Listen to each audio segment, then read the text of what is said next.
శ్రీ గురుభ్యో నమ శ్రీమాత్రే నమ. ఐబిఎం భక్తి ప్రేక్షకులందరికీ నమస్కారం. అక్షయ తృతీయ ప్రేక్షకులందరికీ కూడా మొదటగా అక్షయ తృతీయ శుభాకాంక్షలు.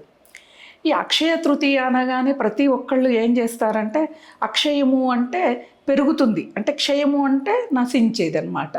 ఇది నశించదు, పెరుగుతూ పోతుంది. కాబట్టి ఈ అక్షయ తృతీయ వచ్చేవరకు ప్రతి ఒక్కళ్ళు బంగారం కొంటే పెరుగుతుంది అని చెప్పి ఒక ఆశతో వెళ్తూ ఉంటారు. కానీ ఇది ఒక కమర్షియల్ ఒక ప్రోగ్రామ్ అనేది ఎవరికీ తెలియట్లేదు. బంగారు నగల షాపుల వాళ్ళందరూ కూడా ఈ అక్షయ తృతీయని బాగా వాడుకుంటున్నారు. నగలు కొంటే ఆ బంగారం పెరుగుతూ పోతుందని. కానీ అక్షయ తృతీయ రోజు చేయవలసింది ఏంటిది అని అంటే, మనకి అక్షయ తృతీయ రోజు మనం దాన ధర్మాలు చేయాలి, లక్ష్మీదేవిని ఆరాధించాలి, ఇష్టదైవాన్ని ఆరాధించాలి.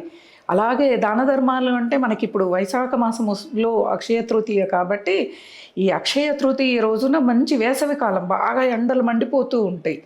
ఇప్పుడు మనం జలాన్ని దానం చేయాలి, చలివేంద్రాలు స్థాపించాలి. ఈ రోజున ఉప్పుని దానంగా ఇవ్వాలి, ఆహార పదార్థాలని అంటే అన్నదానం చేస్తే చాలా పుణ్యం. అంటే పుణ్యం అక్షయం అవ్వాలి. మనం ఇక్కడ ఆలోచించాల్సింది ఏంటంటే, మనం చేసే పుణ్యము అక్షయం అయ్యింది అంటే ఇంకా మనకి ఏ జన్మలో కూడా దరిద్రం అనేది ఉండదు. మనం బంగారం కొంటూ ఉన్నాం, బంగారం అసలు ఈరోజు కొనకూడదు. కలినే చెప్పాడు, ఈ అక్షయ తృతీయ రోజున నేను బంగారంలో దాగి ఉంటాను అని చెప్పాను నేను. మరి అటువంటి ఈరోజు మనం కలిని ఇంటికి, అంటే కలి అంటే మలినుడు అనే అర్థం, అంటే చాలా అసహ్యమైన వాడు అని అర్థం కలి. మరి బంగారంలో ఈరోజు నేను ఉంటాను ప్రత్యక్షంగా కలిదేవుడే చెప్పాడు.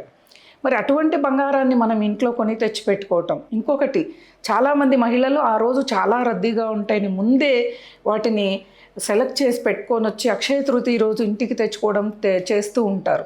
కొంతమంది మరీ అప్పులు చేసి బంగారు కొంటూ ఉంటారు. అక్షయ తృతీయ రోజే కొన్న వాళ్ళకే బంగారు ఎక్కువ అయ్యిందా? ఒకసారి ఆలోచించండి. మీరందరూ కొనే ఉంటారు కదా, ఓ ముక్కు పుడకో, చెవిదిద్దులో, లేకపోతే చిన్నపిల్లలకి చెవిదిద్దులు చిన్నవి కొంచెమే కదా, అవి అక్షయం అవుతాయి అని. అక్కడ అవ్వలేదు కదా. ఇప్పుడు మేమంతా అక్షయ తృతీయ రోజు బంగారే కొనలేదు. ఎప్పుడు డబ్బులు ఉంటే అప్పుడు బంగారు కొనుక్కుంటాం. కానీ ఏదైనా పొలం కానీ, భూమి కానీ, స్థలం కానీ, ఏదైనా డబ్బులు ఉన్నప్పుడు కొనుక్కుంటాం. ఏదైనా మనం ఎందుకు అంటే కొన్ని స్థిరాస్తులు అనేవి మనకి ఉండాలి.